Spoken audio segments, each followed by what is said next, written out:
Bernina of Naperville, and welcome to our 4th episode of Talk Sew. So, we try to bring you interesting artists to meet with different medium and different sides of creativity. So today, I have to tell you, I'm really excited to introduce you not only to who I would call the Serger Queen of the up-over, but she is also a friend of mine. I have known Nancy Bednar for a number of years, going back to when I was just a little whippersnapper working at a Bernina store. So, anyway, here is Nancy Bednar, Serger Queen of Up Under. And hi, how you doing, Nancy? I'm doing great. Thanks for having me. Yeah. So I know you, and I know all of your talents and what you're capable of and all of these things, but I don't know that much about your background.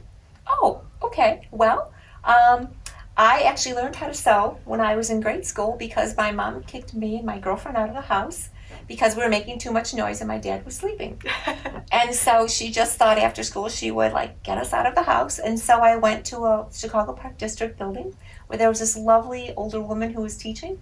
And I learned how to draft patterns from her. And we had fashion shows twice a year. And for a little girl, the more things that you sewed, the more times you got to go on stage and twirl in front of your family. So that's how I sewed for myself. I sewed for my sister and brother. I sewed for my mom. I sewed for the dog. And so that's how I got started in sewing. And I found that I was really great.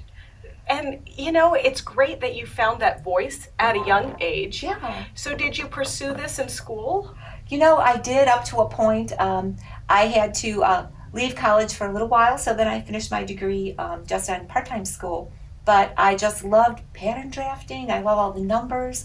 My passion is actually garment sewing. Mm-hmm. But then when I was an in-store home economist for Minnesota Fabrics, when my children were small, we had one of the first from the factory sergers to come to the United States.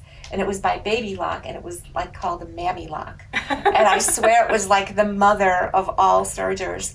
It weighed a ton. Yeah. It had no threading charts. By the grace of God, we threaded it. And I still liked it. So the overlocks just became kind of my little machines. And I think they're wonderful. And I think that they can be practical as well as creative. And I love playing the what-if game. Yeah, and so we have a couple of rare editions of Nancy's book, Creative Serging, which we have up here. So I want to also put this out there. If you're looking for this book, you can get your hands on some from us, but they are not going to be cheap because it's out of print, but it shouldn't be out of print. No, it shouldn't. So anyway, that's for a conversation for another time. But in this book, so there are a few books that Nancy's written, and another 2 of them is the the Encyclopedia of Machine Stitching. I've done many projects out of that, Great. Trying to teach myself how to do these what-if projects that you do. Mm-hmm. But let's talk about some of these samples that are around us. So, Great. First of all, the little girl shirt dress up here. So that was a recycled long sleeve shirt, right? It is. It's actually a twirly dress. When my daughter was little, she loved to wear pretty little dresses. And so what I love to do with an overlock is actually use the overlock for what it does better than a sewing machine. Mm-hmm. So what I hate with a passion is when you do the lines of basting stitches for sewing, mm-hmm. and you pull them, and of course they snap right at the end. And so an overlock doesn't do that. They're perfectly spaced gathers. They look beautiful. You don't have to pull any threads. So my tip is that what I do is I just make my ruffles 2.5 to 3 times longer than I need, and then cut off what I don't need. Yeah. It's stress-free. And and that's an easy project for a beginner too. Absolutely. Somebody wanting to play with a serger, somebody wanting to make something for a grandkid, Sure. little, even a big kid maybe. Absolutely. And then along the same lines here, so that is kind of basic serging. Gathering it up, sewing it to a flat piece, making the tiered skirt, adding some rolled hem to the bottom, boom. and maybe even some embellishment if you have an embroidery machine or cut work tool or Absolutely, I something have a like little that. sparkly star. Exactly. It was actually done with our rhinestones. And then the star, the red, white, and blue dress. So that was a 1 yard challenge. I challenged myself to see what I could do for a little girl for 1 yard, with just 1 yard in the house. So what I remembered is when I was a little girl and my sister, we always had these little dresses that just were the hot summer days kind of tied at the neck and just had some kind of interest on the bodice and then just kind of hung down. So what I did was I decided that I wanted to have smocking at the top, and I had this spool of red elastic thread. And I know that I can gather using the serger using differential feed. But what I thought was, what if I put that elastic thread in the chain stitch and then have differential feed? So let's gather with something stretchy in the chain stitch looper. And that's what happened with the smocking. I'm like, oh my God, this is so fun. And that elastic thread, I mean, you sew on it and then you hit it with some steam and it sucks It's right magic. up. It's magic. And there's a technique that we're going to look at later when Nancy shows us a little bit of demonstration on our new BERNINA L890 overlocker, by the way. And it's double rolled hem. Now, rolled hem looks fantastic on its own, but you figured out a way to make it look even better. And on socks. She has a pair of socks here that have the rolled hem. We'll show them later. They're going to see it on the TV when we talk about it, Nancy. Perfect. The amazing editing capabilities of Chris, who is never seen, but he's behind the scenes there. Yes. So there's just lots of stuff. There's so this book though. It is just not like, did you just like sit down and say, hey, I'm gonna do a Serger book? Well, no, funny story. I have a good friend, Ann Vanderclay. Hello, Ann. And she lives down under in Australia. That's why we say Nancy lives up over. Yes, yes. And so Ann and I were shot. Whenever she would come up over, she would stay at my house during her Midwest stint. And we went up to Vogue Fabrics in Evanston, which is our mecca. And so we both went in the morning and we just bought and bought and bought. And then we went to my favorite tapas restaurant in Evanston. So over the second pitcher of sangria, homemade sangria, we decided that she had written some books in Australia and I had written a couple of books, and we said, why don't we just do a Serger book on our own?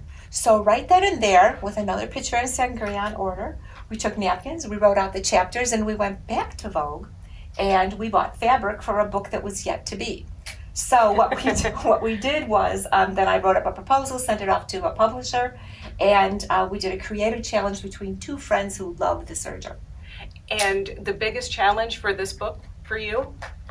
Doing an art quilt. But look how beautiful it is. This is my art quilt. So this is, we were just talking about this before we sat down, and I remember this project. It's in my favorite book, Creative Serging. So, But what is this material, Nancy, that you used? This is metallic silk organza. And if any of you have ever washed a silk blouse by accident, it gets very wrinkly.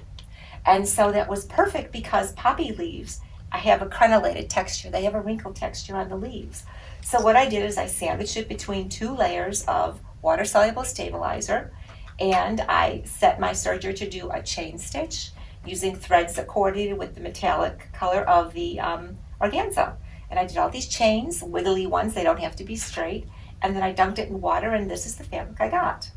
That's really cool. Yeah. And I also like these leaves. Now, is this an embroidery design? This is an embroidery design over silk organza, but I jumped all the way to the outline. Okay.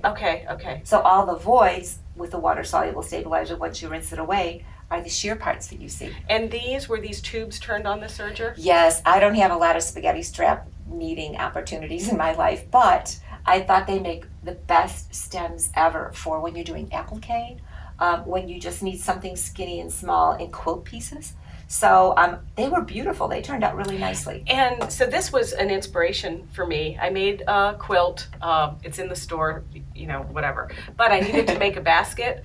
And so I did this technique, and then I shoved cord or wire through it to get it to stand out like a basket, so like a stump work type thing. Mm-hmm. But also we did a video on making masks back when elastic was hard to come by. Yes. And so I did this technique on knit Oh, that's to perfect. do the straps around the ears. So practical, but in your case, very artistic. 100%. I've also stuffed them with pipe cleaners. Oh, yeah. And then maybe you have we could do that. moldable stems if you were doing curly cues on pumpkins. When it's that, and for those 3-dimensional pumpkins that everyone's know. making. 'Tis the season. Yeah. So, okay, so that was your art quilt. And then obviously something that I am super fascinated by is this necklace, because the necklace is on a serger.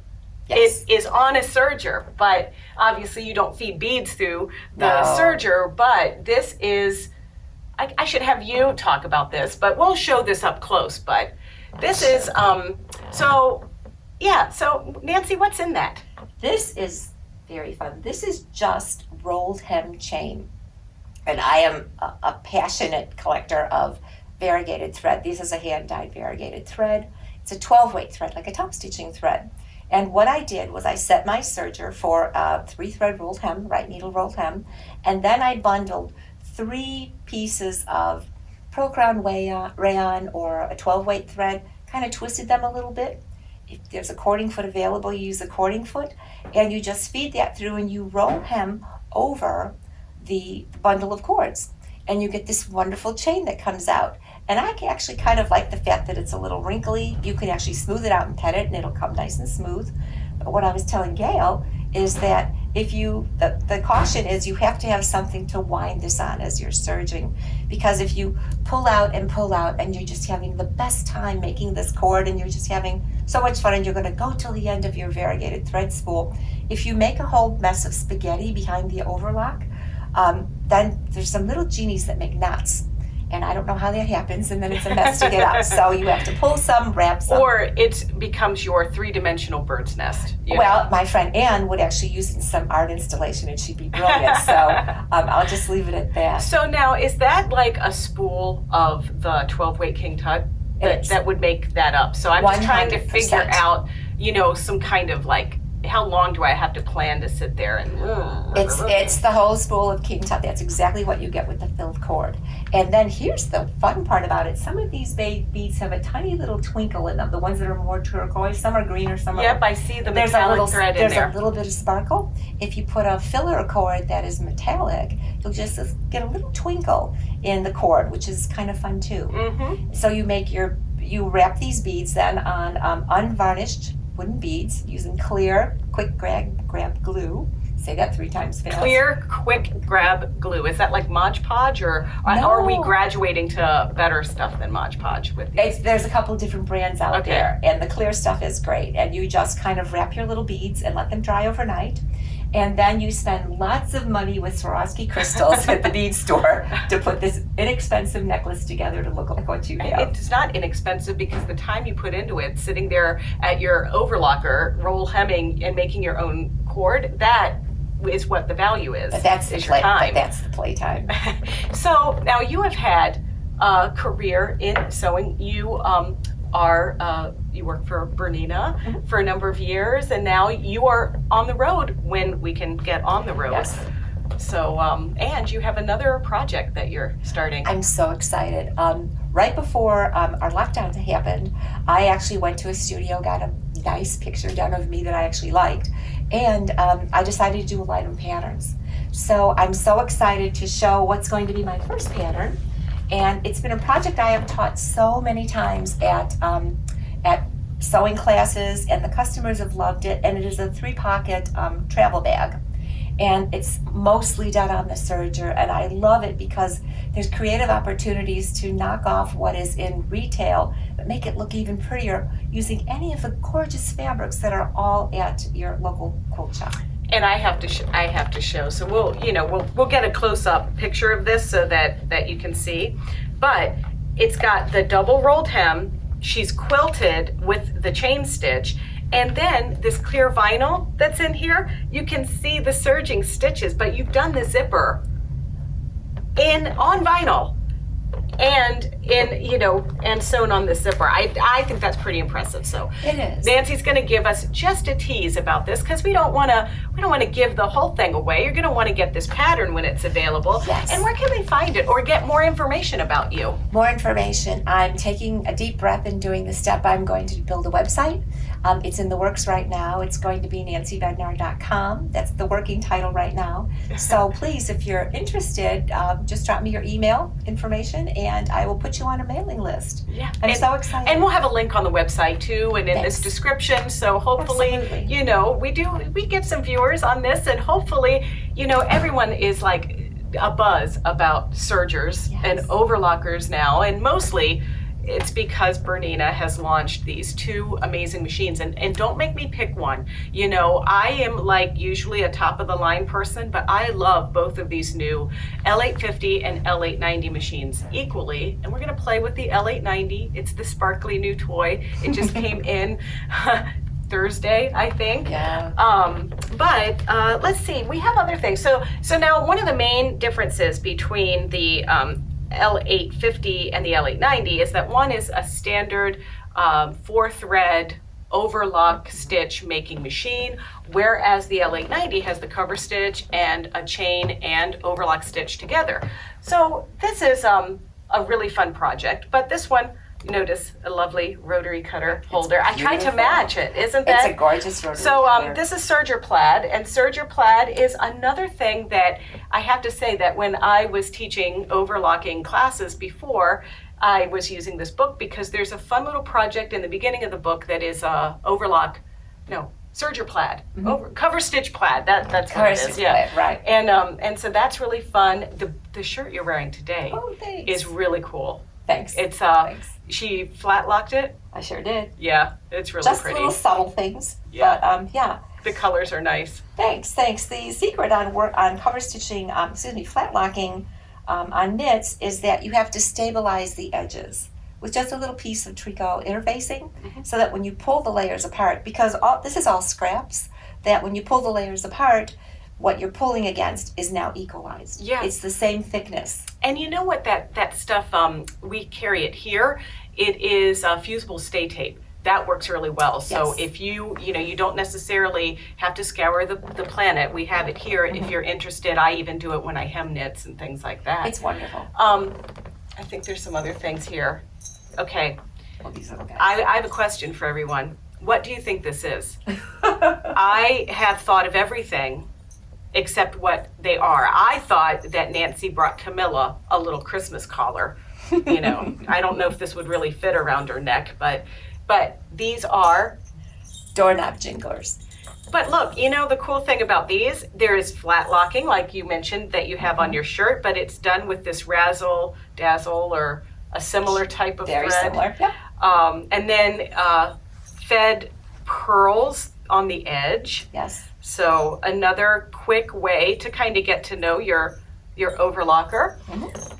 Did you bring me any other ooh. This skirt here, this gored skirt. So these patterns are, or the gores are rolled hemmed, Yes. and then they're butted up against each other and stitched with a decorative stitch on the sewing machine. Yes. That's pretty genius. Like we're going to give you like a little show and tell of all of these, you know, as we're talking. Ooh, there it is now. That's just beautiful work. And then the flat locking you can see again on this skirt. And then simple, practical, really cool is the hoodie that's behind us. That was just instead of doing the cover stitch on the top side, you did it on the back side to show the variegated thread. Yes, which happened to match this beautiful Riri zipper that I had in my stash. I know. And And the Riris, they're hard to get, Nancy. I know. Well, I had aged that for a while, so I can't tell you even when I bought it. I think I cleared out Brewer when they stopped carrying them. There you go. And there's some Riris hidden in the store in some projects, but everybody sees these zippers and then they're like, and I'm like, I can't get them. But maybe one day, Maybe you know, they'll come back. that may be. All right, well, do you want to try out the L890 and make some Absolutely. samples? Sure. I'd All love right. to. Okay, meet you back at the Serger. Okay, so I'm sitting here with Nancy and our new favorite toy, the BERNINA L890 overlock and chain stitch machine. And this is her pattern. And we are going to show you a technique that she used in this, which is quilting with the chain stitch. So this was quilted through a layer of cotton material, soft and stable, and another layer of cotton material. So we have that set up for Nancy, and we've also set up the L890 for the chain stitch. So she is just going to show you how easy this is to do this technique. Absolutely. So here's our fabric sandwich, the 2 layers of cotton with the soft and stable in between. I love this. If you are making bags that you want to have a lot of body, this is the absolute right filler that you should be using. It has wonderful body. It can be ironed. It can be sponge washed. I think it's great. So what you do what we have is chain stitching is kind of like bobbin work on a sewing machine. It's upside down sewing. It's kind of drama sewing. You know, you want to peek and you really have to take it on faith that it's happening.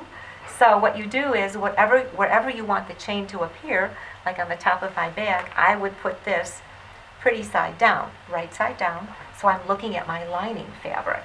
And what you do is just use my knee lifter on the 890, which I think is fabulous.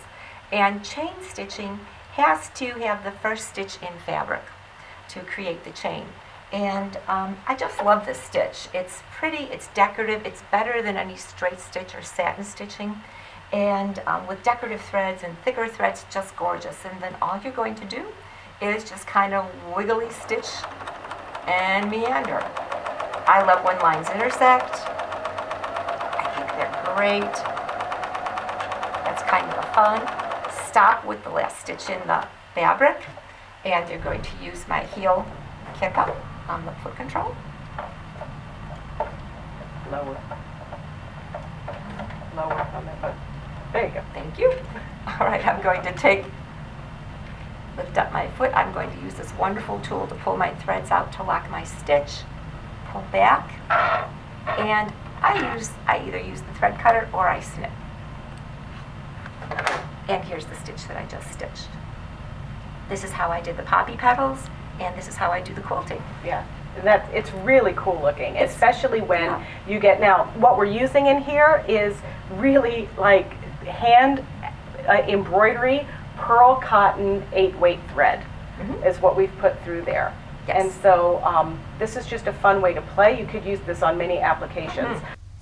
All right, so we've done our quilting technique here with the chain stitch, but now through the magic of television, we've changed the machine to the rolled hem. It was easy, wasn't it, Nancy? Very easy. Okay, so now Nancy is going to do the double rolled hem technique, and that is what you see here on the bag in the red thread. So it starts with an easy peasy rolled hem. It does. And I love a rolled hem, and rolled hems are one of the simplest things that people start with, and they make thousands of napkins for every season, every reason, for their friends, their church, bazaars, and so it's a great place to start. But I think there's a way to tweak it. So first, just with a basic rolled hem setting, all you're going to do on the band here is these are going to be wrong sides together so that the rolled hem is on the top, front and center, because it's a great seaming stitch. It's super sturdy. The stitches are close together, very secure. And when I was doing that pretty little skirt that Gayle showed earlier, it actually is, I rolled hem off the seam allowances to make that skirt. It's very fun. I love how quiet this machine is. You know, we like to go fast on the Sergers.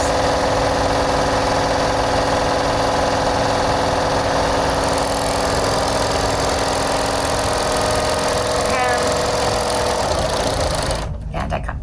So here's the first rolled hem, and it's perfectly fine. It's lovely.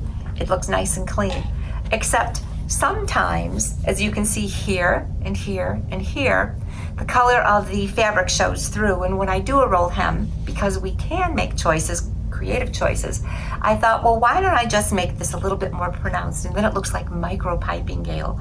It's great for heirloom stitching. It's just pretty in any application, and just have a little bit more pop. And this is what you did on the sock tops too, right? I did. And that little smocked 1 yard challenge. I did. Dress, okay. I did. If you look at the little ruffle on the bottom of the little 1 yard dress, it actually looks like piping on the bottom. But it's just thread, and you can't do that in a sewing machine. You can only do that on a serger. So when you do this, do you always go back the same time with the same thread, or do you then pull another one of those wonderful threads in your repertoire out to do it again? Well, quite honestly, you can do either. It kind of depends on the time of day and what I have in my house at the time and how fast I need to have my project done. Yeah. So Okay. it could go with whatever you have at home, or I really like putting in a fluffy thread. Okay. That kind of looks pretty glorious. That's what's on the bottom of the little girl's dress. And on the sample that I have here on this bag, this is actually just regular serger thread. Okay, so let's just see the technique with just the regular thread both times. Okay. So that, people can understand what we're doing with this. So what do you do next? Well, my thought process was that if I'm doing a rolled hem the second time exactly where I needed to do the rolled, I had the first rolled hem. First of all, I want to make it easy so I don't cut off what I just stitched, because that would be sad. So what you need to do is lower the knife. Okay, so all I need to do is lower the knife. So now I don't have to worry about the knife cutting off what I already stitched. Then my thought was, I can't pierce the fabric in the same place that I pierced the fabric before to put the rolled hem in. So what I decided to do was just make my stitch length just a little bit longer. And so what I decided to do was take it up about, I don't know, I can use the plus or minuses, just a little bit, just one number. So I'm making just a few less stitches, spaced further apart. And I'll exit. And then I decided that because I was going over a bump of thread already, that I wanted to loosen my upper looper and my lower looper just a little bit, so I was allowing more thread to be released into the seam. Does that make sense? Okay, great. So what I'm going to do is I'm actually going to go down just a little bit with my roll hem. Just a little bit. And then you just put it through. I'll cut off my tail at the top, because I always like to start clean. Just put it in. And what I love about working with what you already have on the sergers, if you look at the little raised marks on your foot pedal, on your little presser foot, you actually know where the needle is going to land by using these little guide marks. And it comes on your machine, so why not learn to use it? It's there to help you. And I think that that's just a great little aid. I do go a little bit slower than the first pass, because it just makes a lot of sense to me. And then I just go ahead and I stitch. And honestly, I'm not watching where the needle is going. I'm guiding my previous rolled hem stitched against where the needle mark is, so I know where my right needle is stitching. And I just stitch right on top of that. And maybe I'll stitch about halfway down and we can compare. How's that? Sure. All right.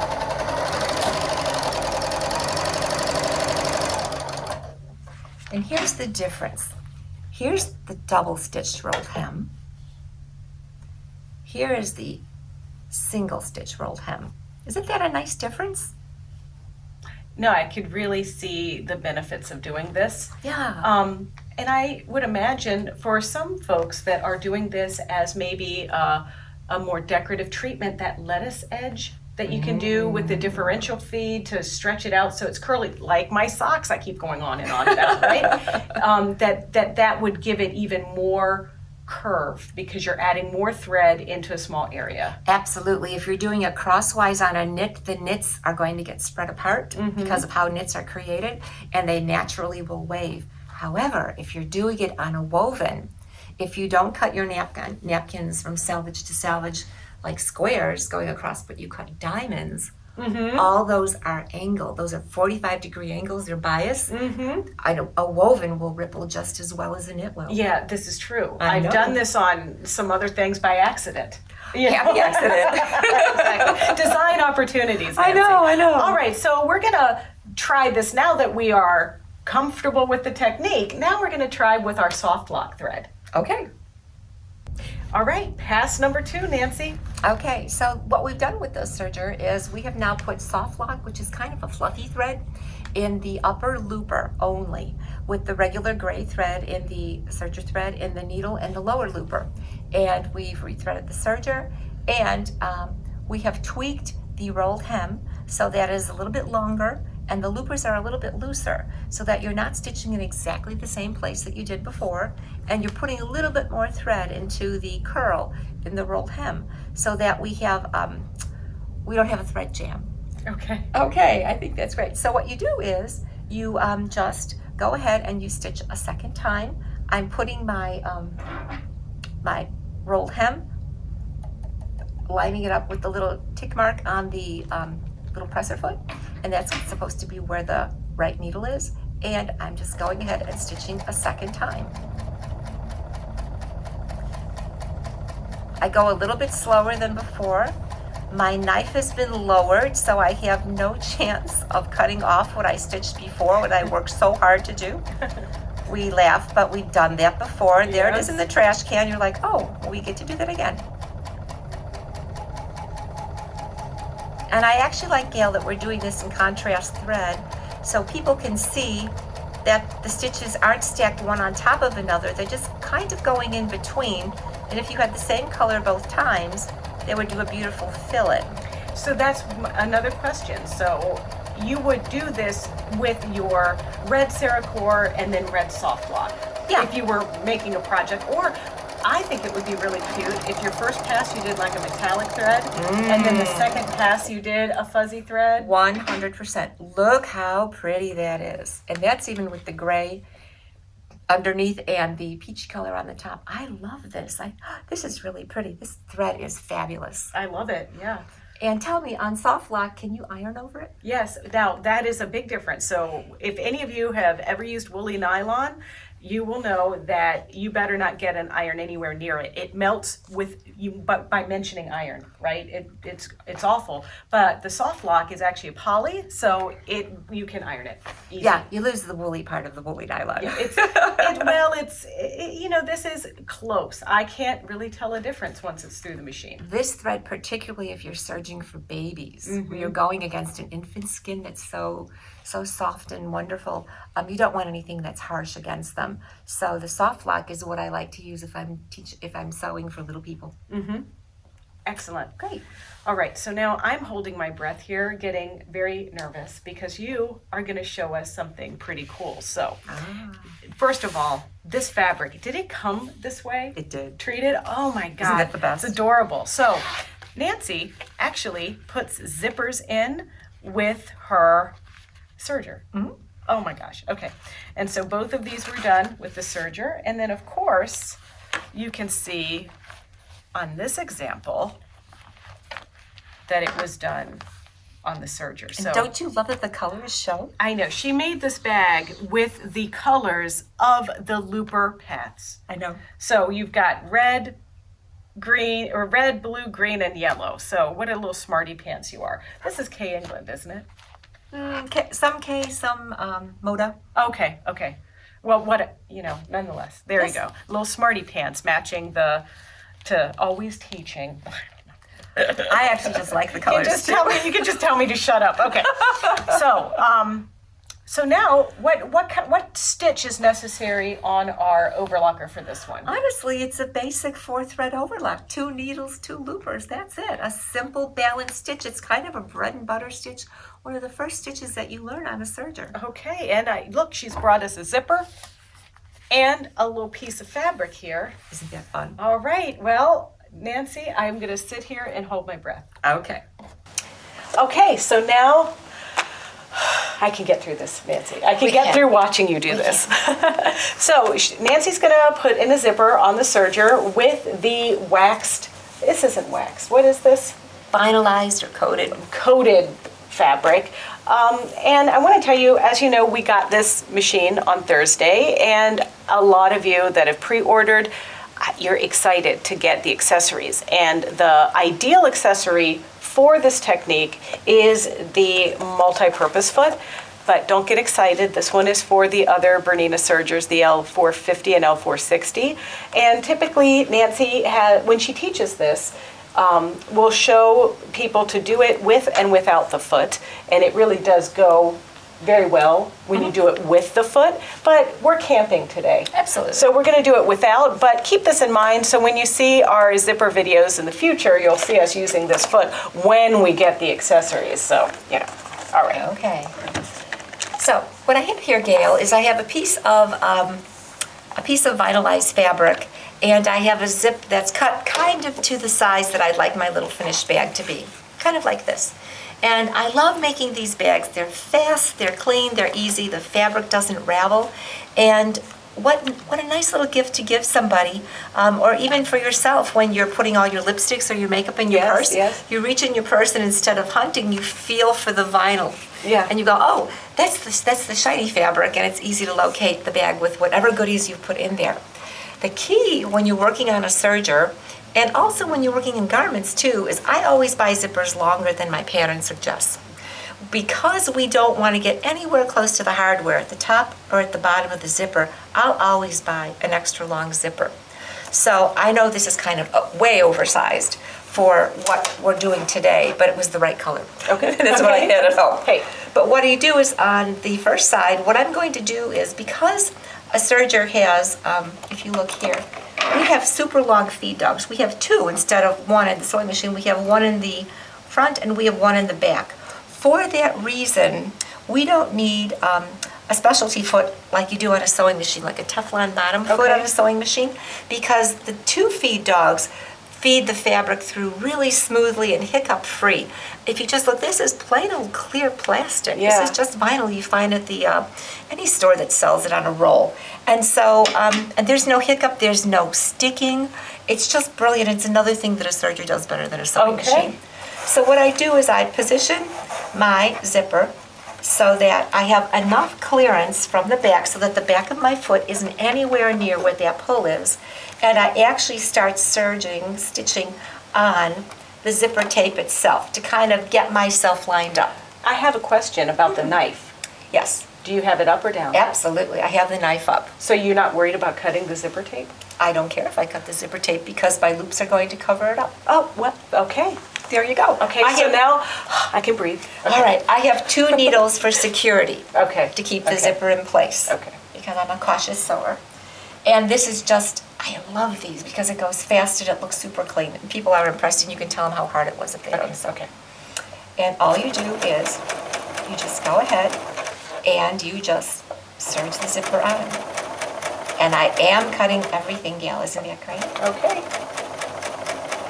I don't blast through quite as fast as I do with a rolled hem. But the key is also with a long zipper, you also are not getting anywhere near the metal stuff either. Right, yeah. Which is nice. And I'm not unhappy if I have to cut off the bottom of a zipper tape. And then I just serge off. And it goes in. And look how nice and clean that went. Yeah, that Isn't looks that great. pretty? Yeah. No, it's perfect. It's I am clean. inspired. Guess what I'm going to be making after this? Gifts for everybody? A gift for everybody. Or bags to put like a holster for my cell phone so I don't lose it in the store. I think it's all good. I think it's all good. Then all you do is, so you can see kind of, this is a nice pliable vinyl. Mm-hmm. So actually it's going to lay back really nicely on its own. Okay. So it'll kind of turn out like the little eyeglass bag did. You could also use one of those little wooden roller things. Absolutely. Too, you know, which we have here. Absolutely. Sometimes when I've been really in need for plastic and I don't have any more in the house but a wrinkled piece. Mm-hmm.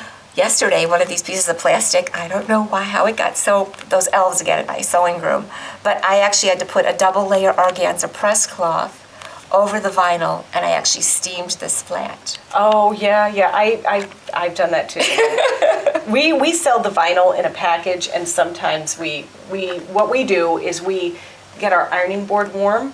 There you go. Then we lay the vinyl on top. Brilliant. That was a YouTube subscriber. I think that's tip. a great idea. I'm going to try that next. Thank you for that tip. Okay, and then to finish this up here, all you do is you just meet the unsewn matching edge, and you just do it in the opposite direction. What you make sure is that your cut edges are even. You don't want to do this. Yeah, you have a little cattywampus bag, although you just make your bag smaller, and you make it works, because we do a lot of make it works. And all I do then is I just lift up my foot. I start exactly the same way, except this way I'm heading toward the Yep. zipper pull. But because I have all that extra zipper tape behind my foot, out of harm's way, all I'm going to do is start on the tape only and then approach the vinyl. I go ahead and I stitch.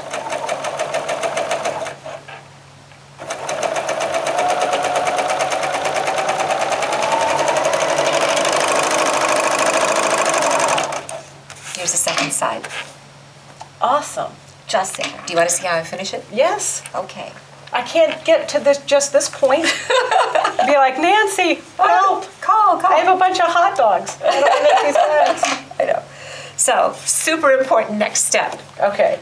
Pull the zipper pull into the body of the bag. Yes, because, you know, Very important. get very eager, and next thing you know. Yes. Yeah. And the other very important thing I discovered through trial and error is it's better to offset the fold a little bit into the bottom of the bag.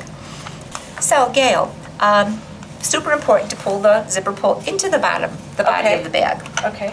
As far as you think your little hand needs to reach inside. right. So depending on how big your fingers are, I pulled quite a bit to get my hand in Okay. there. I've taken Wonder Clips, which are perfect Okay. for clipping together the vinyl. They don't pierce it.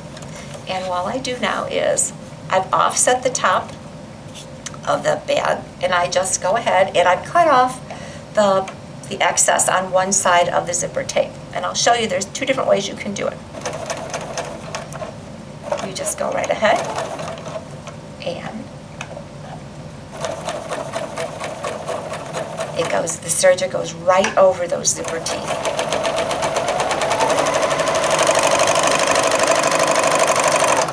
Side one. Now, Nancy, you're cutting right close to the edge there. Yes, I am. You wouldn't have knotted that and pulled it through? No. Okay, because this is quick. We have 2 needles.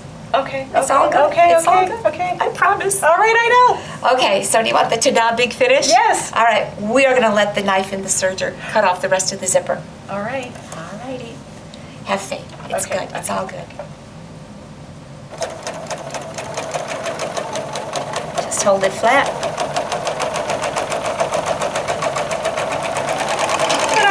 I love it. Here we go.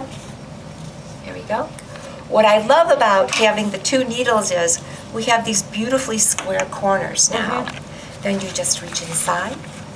You turn the little bag right side out. If you have a point turner, use it, but carefully. Oh, you know what we have. Wait, stop. Stop. Stop turning. All right. Here it goes. Alrighty. I mean, that might be overkill, but nonetheless, I use this thing for everything. I even threaten people All right. with it. It's I great. haven't used it, but Yeah. I'll try. Get that thing away from me. I love this new It's toy. a Sue O'Very tube turner. I love it. I don't have one of these, I've Gayle. used these. I put them. I use to make the scrub caps. We turn spaghetti straps with them. We do all kinds of stuff. Because we never ever use the point of our scissors. That's true. Because that's sad. They poke holes. Yeah, so they do. You put in the little tip in the corner. This is the first time I'm doing this, people. And ta-da! Oh, that's very nice. And then you keep Oh. squeezing, and then you get the corner pulled out. I love it. Yeah. There's nothing like giving somebody a new tool on camera. You know? Oh, look at that. Yeah. See. I love it. And all you do is you pull out your corners. And here's your little zipper bag. Isn't that just the cutest thing ever? It's adorable. I love it. Here, then you can have it. Oh, I'm gonna keep my my cover stitch looper puller in here. It's There a you go. special bag. Yes. Nancy, thank you so much for coming. I am totally humbled that you came here to do our 4th episode of Talk Sew. So I really appreciate it, and I can't wait to have you here for a hands-on class. Great. So look for that at BERNINAofNaperville.com, and look for Nancy's pattern and more information about her at NancyBednar.com. If you don't know how to spell her name, don't worry about it. The link is going to be in this video, and it's also going to be on our website. Now, if you want to see more videos just like this one, don't forget to follow us at youtube.com/BERNINA of Naperville. And there you can like, comment, and subscribe. And if you want an alert every time we upload new videos, don't forget to hit the little bell. All right then, thank you, Nancy. Stay safe, everybody, and happy serging.